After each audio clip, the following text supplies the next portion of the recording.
నమస్తే. ప్రస్తుతం మనం పెద్దమ్మ తల్లి గుడి దగ్గర ఉన్నాం. పెద్దమ్మ తల్లి గుడి దగ్గర 700 గజాల స్థలం ఏదైతే ఉందో ఈ 700 గజాల స్థలంలో కొంతమంది ప్రైవేట్ వ్యక్తులు ఆక్రమించి నాలా పైన కొన్ని అక్రమ నిర్మాణాలు చేశారని చెప్పేసి హైడ్రా అధికారులు ఈరోజు ఉదయం 6 గంటల నుంచి కూల్చివేతలు మొదలుపెట్టారు. అంటే పెద్దమ్మ తల్లి గుడికి అతి సమీపంలో ఎగ్జాక్ట్గా గోడకి పక్కనే, అలాగే సీఎం రేవంత్ రెడ్డి ఇంటికి అతి సమీపంలో ఉన్న ఏదైతే ఈ యొక్క 700 గజాల స్థలం ఉందో ఈ స్థలాన్ని అక్రమార్కులు కబ్జా చేశారు అంటూ కూడాను ఇక్కడ హైడ్రా అధికారులు వచ్చి ఉదయం 6 గంటల నుంచే కూల్చివేతలు స్టార్ట్ చేశారు. ఇదంతా కూడాను మనం చూస్తున్నాం. ఒకప్పుడు ఇవన్నీ టిఫిన్ హోటల్స్ కానీ షాప్స్ కానీ ఇవన్నీ ఉండేవి. వీటన్నింటినీ కూడాను ఈరోజు ఉదయం నుంచే కూల్చివేతలు చేపట్టారు హైడ్రా అధికారులు. మనం ఒకసారి చూసుకున్నట్లయితే ఇవన్నీ కూడాను నాలా పైన ఉండటం వల్లనే మేము కూల్చివేసామంటూ కూడాను హైడ్రా అధికారులు చెప్పిన పరిస్థితి అయితే ఉంది. ఇది మనం చూస్తున్నాం. ఇదంతా కూడాను నాలా కనిపిస్తూ ఉంది. సో ఈ నాలా పైననే ఈ షాపులన్నీ ఉన్నాయి. సో దానివల్లనే మేము కూల్చివేసామని చెప్పేసి కూడాను హైడ్రా అధికారులు చెప్పడం జరిగింది. ఇప్పుడు మనం ఈ రోడ్ ఏదైతే ఉందో ఈ రోడ్ అంతా కూడాను 30 ఫీట్ రోడ్ అనమాట. ఈ 30 ఫీట్ రోడ్ను కూడా కబ్జా చేసి ఆల్మోస్ట్ ఇదిగో మనం చూస్తూ ఉన్నాం. ఇక్కడ వరకు కూడాను రీసెంట్గా ఇక్కడ వరకు కూడా ఈ చెట్టున్న వరకు కూడాను ఈ యొక్క అక్రమ నిర్మాణాలు జరిగాయని చెప్పేసి హైడ్రా అధికారులు కూడా చెప్తున్నారు. ఇక్కడున్న ఏవైతే అక్రమ నిర్మాణాలు ఉన్నాయో దాదాపుగా 700 గజాలకు సంబంధించిన అక్రమ నిర్మాణాలన్నీ కూడా ఇవన్నీ 100 కోట్ల విలువ చేసే భూములు. ఈ భూముల్ని ఇది ప్రభుత్వ భూమి, ఎందుకంటే ఇది పక్కన దీన్ని మనం లోపల చూస్తున్నాం. ఈ 30 ఫీట్ రోడ్లోనే కొంత పార్క్ కూడా కనిపిస్తుంది. పెద్దమ్మ గుడికి అతి సమీపంలో ఉన్న ఏదైతే ఈ ప్లేస్ ఉందో ఈ ప్లేస్ని అక్రమార్కులు కబ్జా చేయడం వల్లనే హైడ్రా అధికారులు ఈరోజు ఉదయం 6 గంటల నుంచి కూల్చివేతలు స్టార్ట్ చేస్తారు. ఇప్పటికే పలుసార్లు నోటీసులు ఇచ్చినా సరే వీళ్ళు రెస్పాండ్ అవ్వని పరిస్థితి ఉందని చెప్పేసి హైడ్రా అధికారులు కూడా చెప్తున్నారు. ఇటు పక్కగా ఉన్న ఏదైతే 30 ఫీట్ రోడ్డు ఉందో ఈ 30 ఫీట్ రోడ్డు మనకు కనిపిస్తున్న ఆ బిల్డింగ్కి బ్యాక్ సైడ్ ఒక పార్క్ కూడా ఉంది. ఇదంతా కూడాను ప్రభుత్వానికి సంబంధించిన స్థలం. ఇది పార్కుకు వెళ్ళనివ్వకుండా ఇవన్నీ కబ్జా చేశారని చెప్పేసి ఇప్పటికే హైడ్రా అధికారులు కూడా చెప్తున్నారు. ఒకసారి మనం ఈ పార్క్ ఉన్న ప్లేస్ కూడా చూద్దాం.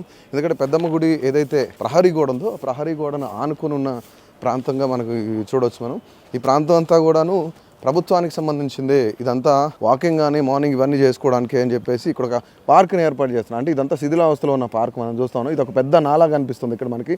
ఇదంతా కూడా నాలానే.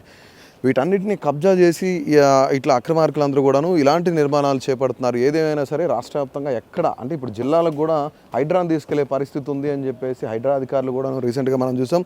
ద సేమ్ టైం అక్కడ పార్క్ చూస్తున్నాం. ఇంతకుముందు ఏదైతే అక్కడ చెట్లు కానీ అక్కడ కూర్చోవడానికి కానీ ఇదంతా ఒక పూల్ లాంటి ఏర్పాటు చేయడం కూడా జరిగింది. దీనికి వెళ్ళనివ్వకుండా ఆ యొక్క 700 గజాల స్థలం ఏదైతే ఉందో ఎగ్జాక్ట్గా పెద్దమ్మ గుడి కమాన్ ఏదైతే ఉందో ఎంట్రన్స్ ఏదైతే ఉందో ఆ కమాన్కి రైట్ సైడ్లో ఉన్న ప్యారడైజ్ పక్కనే ఉన్న హోటల్స్ అన్నింటినీ కూడాను ఇప్పటికే హైడ్రా అధికారులు కూల్చివేశారు. ఎక్కడ అక్రమ నిర్మాణాలు ఉన్నా సరే సహించేది లేదు అని చెప్పేసి అధికారులు కూడా చెప్తున్నారు. ఇదంతా కూడాను పార్క్, దీంట్లో వాకింగ్కి రావడానికి కానీ లేదంటే ఈ యొక్క పార్కును ఉపయోగించుకోవడానికి వస్తున్నా సరే కనీసం రాకుండా వీటన్నిటిని ఏదైతే అక్రమ నిర్మాణాలు చేపట్టారు అని చెప్పేసి ఇప్పటికే హైడ్రా అధికారులు కూడా చెప్పడం జరుగుతుంది. మనం చూస్తూ ఉన్నాం ఇక్కడ నుంచి ఈ 30 ఫీట్ రోడ్డుకు ఆనుకొని ఇవన్నీ కూడాను అక్రమ నిర్మాణాలు అంటూ కూడాను హైడ్రా అధికారులు చెప్తున్నారు. సో అక్రమ నిర్మాణాలు మనం చూస్తూ ఉన్నాం. ఇక్కడ నుంచి బిల్డింగ్ దగ్గర నుంచి ఆనుకొని మెయిన్ రోడ్డు వరకు కూడాను. అంటే ఇది చాలా ప్రైమ్ ఏరియా. ఇలాంటి ప్రైమ్ ఏరియాలో ఇలాంటి అక్రమ నిర్మాణాలు కట్టడం అనేది ఆశ్చర్యాన్ని కలిగిస్తుంది. ఇప్పటికీ హైడ్రా అధికారులు కూడాను ఇది అంతా కూడాను అక్రమ నిర్మాణాలను తేల్చడం, అలాగే ఈ పార్కుకు వెళ్ళే రోడ్డు 30 ఫీట్ రోడ్డు ఏదైతే ఉంది ఈ 30 ఫీట్ రోడ్డును కూడా కబ్జా చేయడం మనం చూస్తూ ఉన్నాం. ఇవన్నీ కూడాను హైడ్రా అధికారులు మేము సహించేది లేదు, ఇలాంటివి ఎక్కడున్నా సరే ఏం జరిగినా సరే ఖచ్చితంగా వీటన్నిటిని కూల్చే ప్రయత్నం అయితే చేస్తాం. ప్రజలకి ఇలాగ పార్కులు ఏవైతే ఉన్నాయో వాటన్నిటిని పునరుద్ధరించే ప్రయత్నం చేస్తాం, వాటన్నిటిని ప్రజలకు అందుబాటులో తీసుకొస్తామని చెప్పేసి ఇప్పటికే హైడ్రా కమిషనర్ కానీ హైడ్రా అధికారులు కానీ పలుమార్లు మనం చెప్పడం చూసాం. ప్రస్తుతానికి ఉన్న ఏదైతే 700 గజాల స్థలం ఏదైతే ఉందో ఇదంతా కూడాను అక్రమార్కులు కొంతమేర అక్రమంగా ఈ బిల్డింగ్లు నిర్మించి రెంట్లకు ఇవ్వడం ఇవన్నీ చేశారు. సో హుటాహుటిన హైడ్రా అధికారులు వీటన్నిటిని కూడా సెర్చ్ చేయడం, తెలుసుకోవడం ఇది అక్రమ నిర్మాణమే అని చెప్పేసి తేల్చడంతో ఖచ్చితంగా వీటన్నిటిని కూల్చే ప్రయత్నం చేశారు. ఇక ముందు ఎక్కడున్నా సరే అంటే ఇప్పటివరకు హైదరాబాద్కే పరిమితమైన హైడ్రా ఇక జిల్లాల వ్యాప్తంగా కూడాను వచ్చే పరిస్థితులు ఉంటాయని చెప్పేసి అధికారులు కూడా చెప్తున్నారు. నాలాలపై ఎక్కడ నిర్మించిన షెడ్లు ఉన్నా సరే వాటిని కూల్చేసే ప్రయత్నం చేస్తాం. నాలాను అక్రమంగా నిర్మించినట్లయితే గుర్తించినట్లు తెలిసిందంటే సో డెఫినెట్లీ వాటన్నిటిని ఇప్పటికే హైడ్రా అధికారులు చెరువుల్ని అలాగే నాలాలని పునరుద్ధరించే పనులు అయితే చేస్తూ ఉన్నారు. ఇదంతా 700 గజాలకు పైగా స్థలంలో ఈ నిర్మాణాలు ఉన్నాయి. సో ఇదంతా కూడాను ప్రభుత్వ స్థలమే కాబట్టి ఇక ఏదైతే పార్క్ ఉందో పార్కును కూడా పునరుద్ధరించి సో ఖచ్చితంగా మేము అందుబాటులోకి తీసుకొస్తాం, ప్రజలకు అందుబాటులో తీసుకొస్తామని హైడ్రా అధికారులు చెప్తున్నారు. సో మొత్తానికి ఎక్కడైతే అక్రమార్కులు ఉన్నారో అక్రమ నిర్మాణాలు చేపట్టారో వాళ్ళందరూ కూడా జాగ్రత్తగా ఉండాల్సిన పరిస్థితి ఉందని చెప్పేసి హైడ్రా అధికారులు కూడా హెచ్చరిస్తున్నారు.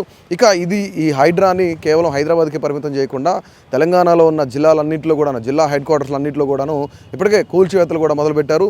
ఇక ముందు రానున్న రోజుల్లో కూడా మరికొన్ని కూల్చివేతలు ఉండే అవకాశం ఉందని చెప్పేసి హైడ్రా అధికారులు కూడా చెప్తున్న పరిస్థితి. కెమెరామెన్ దయాతో వసంత్, హైదరాబాద్.